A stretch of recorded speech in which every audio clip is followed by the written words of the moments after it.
Hello, everyone, and welcome back to the 3-day mindful eating reset. So, this is day 3, and today we are going to look at food environment, food reward. Okay, and our activity is on finding some non-food based rewards.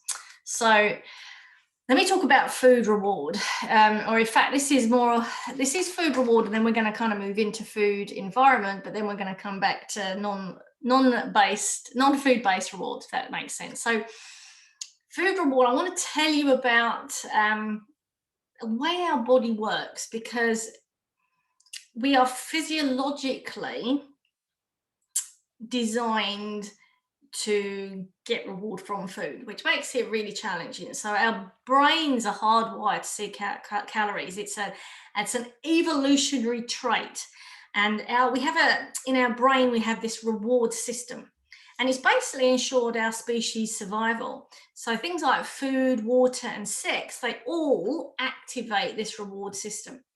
So when the brain's reward system is activated, it releases a chemical called dopamine. And dopamine is a neurotransmitter, which is basically a brain chemical, and it's also a hormone. And both of those are really just messengers. It's like our body's equivalent to an email or a text, except that they have to move to go from one place in order to give a message to another part of the body. With a neurotransmitter, it is in the brain or in the nervous system, and the hormones basically can travel from lots of different places to other tissues and other cells. So the dopamine is just another messenger, and its message is to make us feel pleasure. It creates a pleasing and enjoyable sensation, and that's why it's actually the chemical that's really behind addictions, because you get a hit of dopamine when you do something like drink alcohol, smoke a cigarette, go shopping, take drugs, whatever it is. The reason why people get addicted is because they get this boost of dopamine, and it makes them feel really good. And so what happens is our brain has done it because it wants us to repeat those behaviors. And in the past, it would be something like sex, because if by repeating the behaviors, you're going to encourage the continuation of the species. But obviously in our environment now, it makes it really harder and easier to become addicted to other things. So because dopamine gives us this pleasurable feeling, it motivates us to repeat those behaviors. So that we'll have one packet of biscuit, or we'll open a packet of biscuit, we'll have one biscuit, we get that shot of dopamine, we then want another biscuit because we want to repeat that sensation, that pleasure that we got from that first hit, that first biscuit. So one of the biggest ways of releasing a big hit of dopamine is to eat foods that are calorie dense, because the calorie dense foods were the things that would have ensured our survival in the past when we were going from kind of feast to famine. So unfortunately, these are the foods that are, contain salt, contain sugar, contain fat, pizza, poor quality chocolate, ice cream, fries, chippies, biscuits, wine. They are all highly rewarding, which explains why they are the most frequently craved foods. So in some ways, it's not our fault. It's our brain's fault. It's their brain reward system's fault. And what they found is that people who are overweight and obese tend to have a greater activation of this brain reward system. So, and the responses, so they get bigger hits of dopamine when they do it, and therefore they want to repeat the behavior and eat that food they don't need because they want to get that dopamine hit again. So that makes it really, really hard when you're trying to lose weight and you're trying to stop overeating. So this is just one thing. Obviously there's other stuff going on as well, but this is just to illustrate that it's really hard when you're trying to fight against physiology to some extent. And the problem is, because we have so much food around us now, we're now in an environment where it's really, really hard. And I'll talk about environment in a minute. So the next thing is our gut bacteria. So that also plays a huge role because it influences our appetite, food choice, and weight. So the studies have been shown that our makeup of our gut bacteria will influence our diet, as in what we eat. It will influence our behavior around food, and our cravings, and also our mood. So things like depression, anxiety, high blood pressure, raft of other conditions, obesity, has all been linked to the makeup of our gut bacteria, what we call our microbiome. We know that certain species of bacteria in our gut will tell us to eat sugary foods and reduce other foods such as protein, because the sugar is what feeds them. And they don't want us to eat protein, they want us to eat sugar because that's what they want to eat. So sometimes if you're craving sugar, it's because your gut bacteria is saying, eat that for me. But we don't want that, because we don't want that bacteria to be growing in our gut. So also, they've also been shown to increase our appetite. So it's not us that's hungry, it's our gut bacteria that's hungry. And there's also a huge link between our gut bacteria and obesity. So they've also found that some bacteria will also change how much calories or how much energy we extract from food. So that would explain, or one person can eat a biscuit and doesn't affect their weight at all. Another person can have one biscuit and that whole thing about you see food and you put weight on even when you haven't actually eaten very much. And that's because the gut bacteria that person has may actually be extracting more energy and more calories from that one biscuit than the other person who could have a different set of gut bacteria, and therefore you put more weight on because it extracts the calories. If you're not burning it off, it's going to be stored. It gets stored as fat. And there was a really good, really interesting study done at the Liggins Institute in Auckland University. There's been lots of really similar studies. A lot of studies have been done on rats to show this, but this particular study was working with obese teenagers, where they basically gave them crapsules, for want of a better word, which are basically capsules with purified poo with gut bacteria from healthy slim people. And obviously they had half of them were just getting normal capsules and half of them were getting the crapsules. And they found that those teenagers that were having the crapsules actually lost weight. Now, it's kind of more complicated than that, because they found that there were other bigger benefits to it, particularly in regards to diabetes. It actually affected, reduced their risk of diabetes, and reduced, because a lot of them were pre-diabetic, or some of them were actually diabetic as well. So even more so than the weight. Whereas when they've actually done it with rats, extracting poo from a slim rat and giving it to a fat rat, the fat rat lost weight and became slim. So they didn't find in the teenagers as huge a result as you did with rats, because there are other things at play.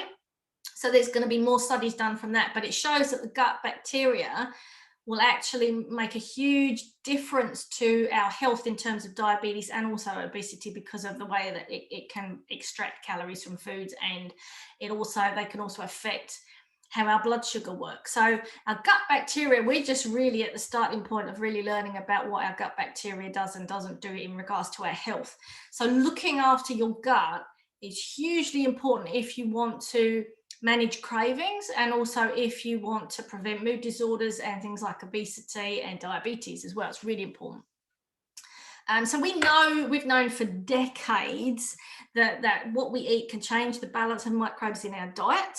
And we know that, if you have a BLT, that's actually going to increase the population of certain bacteria in comparison to someone who has like a yogurt panna cotta or whatever.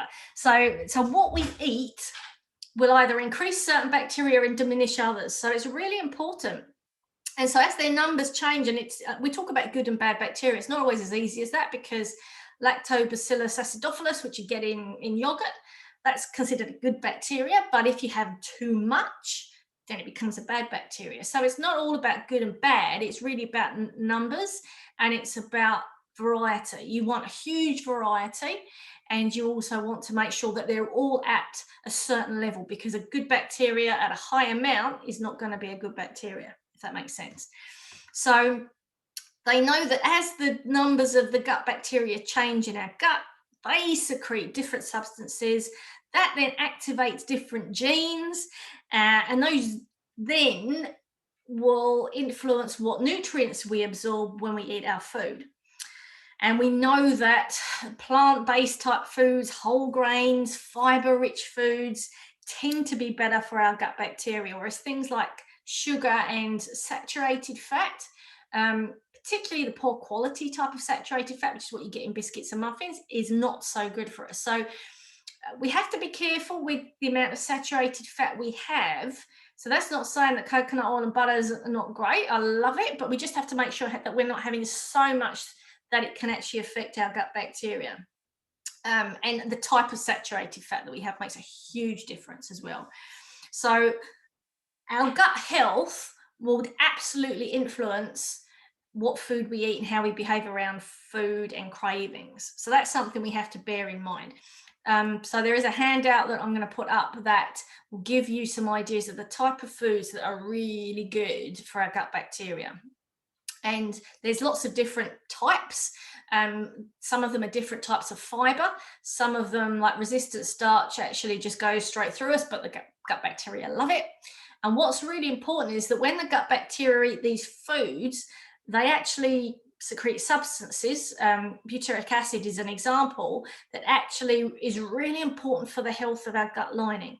So it will actually make sure that our gut stays at a certain pH, which is really important to prevent things like colon cancer, but they'll also make sure that the lining of our gut is really strong and really healthy, which is also really important for things like autoimmune conditions, because if you don't have a healthy gut lining, you're much more likely to end up with autoimmune conditions and also exacerbate autoimmune conditions. So getting a really good diet that will help improve your gut bacteria, the diversity and the numbers, is really important.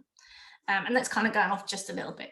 And then you've got your motivational triggers, the things that when you see something or feel something or hear something, the taste, the location, that will then increase that food seeking behavior and then reinforce that pathway, that dopamine hit that you get. So managing your environment becomes really important, and we can definitely do something about our gut bacteria. We just have to work with our brain reward system, but we can definitely manage our food environment and try and manage those triggers that can kind of create that vicious cycle. So we live in what is called an obesogenic environment. So that's basically an environment that encourages us to overeat. It's chock full of cues to eat, whether it's kind of seeing an advert or a poster.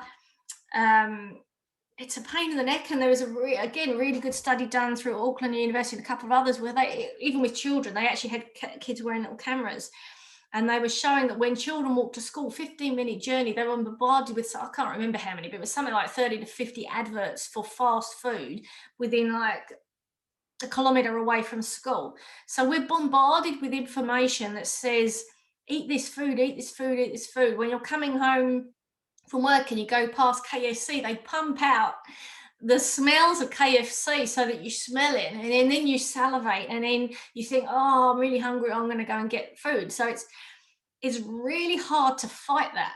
And if we're aware of what's going on, and if we're aware of how marketers are trying to influence and manipulate that dopamine, the food reward system, and our food seeking behavior, then it makes it easier to go, no, I have a choice, and I don't have to do what you're trying to advertise and market to me. I don't need that. So it's really, really important. And part of that is finding what are our cues, because when there is any kind of trigger or cue, it's going to make it really hard for us to lose weight, maintain weight, and to stop that food seeking behavior. So how do we find out what those cues are? Well, I've got some questions that I want you to consider, okay? So I want you to get a journal and write some of this stuff down. So what causes you to eat when you are not physically active? When you're sitting down, what would make you eat? And then can you recall times, places, or events where you're likely to eat or indulge or snack? So it might be when you're at home, when you're in the kitchen, it might be when you're at work, it might be when you go to the star kitchen, it might be when you drive home from work, or when you take the dog for a walk, or whatever it is. Think about what activities that will be a time, a place, or an event where you go to where you know you're much more likely to eat something. Then are there activities or regular occasions which also encourage you to overeat? Are you likely to overeat because you have a huge gap between lunch and dinner? You go to work and then you go to the gym, or then you go to a sport, whatever, and then you come home at 8 o'clock and you're starving, and then you're more likely to overeat. Because again, this is about just becoming aware, because then you can play around with it and change that. In an average day or a weekend, when you might eat outside of your regular meals, or think about where you are at those times. So if is it that you go somewhere every Friday evening and you're more likely to overeat then because every Friday evening you go to the RSA or something? And then think about when you're eating, is your eating triggered by feelings or thoughts? Feeling bored, lonely, celebrating, treating yourself because you've worked really hard? Do you eat because of those around you?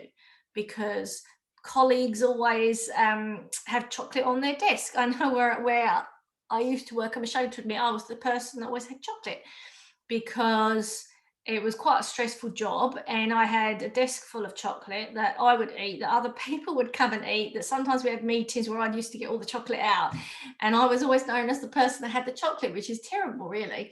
And in fact, I think other people ate more of that chocolate than I did, but I was the colleague that always had chocolate on their desk. Maybe it's your child's kindy, maybe it's your workplace that puts on morning tea. Certainly if you're working in schools, I don't know about in a corporate field, but in schools, morning tea, there's afternoon tea after school, there was nearly always some kind of cake or biscuit or alcohol or something. Maybe your partner offers you snacks when you return home from work. Maybe your partner makes you tea and biscuits. So those type of events, just think about that. And do you eat because you don't want to say no? Do you feel guilty saying no? Do you not want to hurt someone's feelings if they offer you food? Because that's something you then need to think about. That aren't your feelings more important? That are they really going to be offended because you say no, I'm full? And if they are, what's going on for them? That's their stuff. That's not your stuff. You're allowed to say no and not made to feel guilty. And I know that's hard, and a lot of that might be to do with how you were brought up as well, which is also something to think about, your childhood, because my mum is a fantastic cook, and cooking was her hobby, and giving food to people was how she showed love. So you had to eat everything on your plate, and also it was kind of expected that you'd have seconds, because if you had seconds it meant that you really appreciated her food, and she would take that as a sign that you loved her. So as a kid, I grew up thinking I had to eat everything on my plate and I have to have seconds, and if I say no, then she'll think that's because I don't love her, but actually I don't want to. And it's taken me decades to be okay with not eating everything on my plate. If I'm full, that's it, I stop. I still feel guilty, but I can do it, and I don't have any problem saying no, I don't want that. And I've had to get tough and know this is about me, and not feeling rubbish. And I still struggle with not having seconds, but I know that's just become a habit. But I have become better at saying no, and if they're upset about it, that's their problem. But you have to get tough, and I'm not always very good at it, but I'm better. And then think about other triggers like the sight or smell of food. So would you watch TV? If you're having TV, are you more likely to snack? If you see biscuits or grapes on a bench in your kitchen, are you more likely to eat that? Driving past a fast food restaurant on your way home, is that going to make you more likely to stop off and grab something to eat rather than go home because you're too tired to cook? Walking past a bakery on your way to work in the morning, are you more likely to grab something to eat? I know I love coffee, and I struggled. I'm better now. I struggle, whereas I'd go and get coffee and then I'd be looking, oh, do I fancy something to eat? And I think, no, I don't want something to eat. I don't need that. I just want the coffee. But again, it becomes a temptation where you're thinking, oh, should I? So it might be seeing an advert, seeing a poster where you think, oh, I like the look of that. Yep, I'm going to have that. So just start to brainstorm. What is it that makes you eat? What is it that sets off that brain reward system? Because once you've got your list of those triggers, then you can start changing them. So once you identify your cues to eat, those triggers, write them down. so you can address them. And determine, first of all, which cues are the strongest. So, for example, if you drive past McDonald's or KFC every day and that triggers you to eat a chicken bacon deluxe on the way home, then drive a different route. That's something you can do. If you know that when you go to work and so and so has chocolate in their desk, maybe you need to find another way of, if you're stressed, instead of going to them and getting the chocolate, maybe you need to think, right, I'm going to go for a walk. Every time I feel stressed, I'm going to go for a walk around the block, or I'm going to go to the toilet for 10 minutes or 5 minutes and just breathe rather than going for the chocolate. Talk to your family, talk to your colleagues and say to them, I'm trying to change the way I eat, and I really, really would appreciate your support in allowing me to do this. So please, darling husband, when you make me a cup of tea, please don't give me a biscuit. Or, when we have a meeting, could we please maybe try some carrot sticks and hummus instead of the chocolate biscuits? Whatever you can. And I know it's not always easy, but think about how you can maybe talk to other people, get them on board, learn to say no and be comfortable with it. And if other people are not tough, okay, you need to start looking after yourself. It's really important. And you are not a bad person for saying, no, I don't want that biscuit, or no, I don't need that chocolate. If you feel like you really need the chocolate, eat it mindfully and thoroughly enjoy it, but don't eat because you feel you have to, ever. So here are some examples. Remove tempting foods from your house. No longer buy them at the supermarket. That's like the number one simple thing. If you don't buy it, you're not going to eat it. As I said, hide them away from sight. Plates, post-it notes saying, am I really hungry? What am I really hungry for? Or you can achieve your goals, don't eat me. Or something like, when I say no to this, I'm saying yes to trousers that fit me, or whatever. Avoid eating whilst watching telly. Stock your kitchen, your workplace, your desk with healthy snacks and meals to ensure healthy options are readily available. Make snacks, take them with you. So always keep nuts and fruit handy. So if you suddenly get a bit peckish, you're going to eat the healthy stuff rather than going to the dairy or going to the petrol station and buying the chocolate. Make a shopping list that aligns with your healthy diet and ensure that you don't buy foods outside of that. Order online shopping and then have it delivered, or do a click and collect, because in that way you're not going to go to the supermarket and buy stuff you don't need, or buy stuff that's on special, or see food that's suddenly think, oh, I fancy that, and then put that in your trolley. If you order it online, it makes it a lot easier to follow your list. So having a shopping list, planning your weekly meals, including snacks, is really important. Do that, order online. It takes away a lot of that temptation. And you've heard this before, shop the perimeter. If you start shopping down the aisles, you're going to be getting the packaged foods that's not going to be so good for your gut. So try some of those things and talk to people, tell them what you're doing and ask them to help you. Really, really important. And if anyone's got any other ideas or things that they've tried or they do, let us know, share, because other people might go, oh yeah, I can do that, I can try that. And if some of you work together, support each other as well, change the culture in your workplace. The next part is rewarding yourself without using food. So trying to find new rewards, something you can do immediately, something that's achievable, something that's easy, that where you'd come home from work and you'd be really stressed and you'd have a glass of wine. What could you do instead? Or it might be you have a glass of wine and you have your chippies. So if you have something else, if you associate wine with chippies, maybe what you need to do is have a cup of tea, which is, I know, not quite the same, or have a glass of kombucha, but you don't need the chippies. Or instead of always going, when you come home from work, the first thing you do is get a glass of wine and go and sit on your deck. Maybe the first thing you do when you come home is to go and do something completely different. Maybe you need to come home and walk around the block, or go and do a minute of breathing or a minute of yoga, or I don't know, think of something that you could do instead. I know someone told me that they would have a glass of wine because they wanted to treat themselves. And I said to them, what would also be a treat? What do you love doing? What do you not get much time to do? And they said reading. So we agreed that she would come home, and instead of going for the glass of wine, which she didn't like particularly and didn't make her feel good, she would go and get her book, and she would go and sit down for half an hour and read a chapter of a book. and do that with some fizzy water or some kombucha. And she did that instead of having the red wine. So it can be really simple things. It doesn't have to be, going for a massage is great, but that costs money and you have to go to it. So really you're looking for things that you can do immediately. So schedule in time for different activities that you could do. So after you've taken a challenging step, after you've just done a really big project, or you've worked 3 or 4 days at a gardening bee or whatever it is, and wow, I've worked really hard, I'm going to treat myself. That's when maybe you can actually book something like a massage or a manicure or whatever, going to the movie, buying some flowers. Find a way of treating yourself for that thing that you've done. Or think of something you could do when you feel sad, lonely, bored, or discouraged. And also something you could do where previously you would have rewarded yourself with food.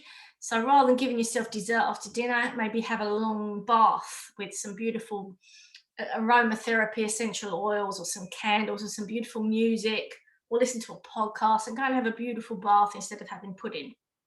So think about things that you could do instead that's doable.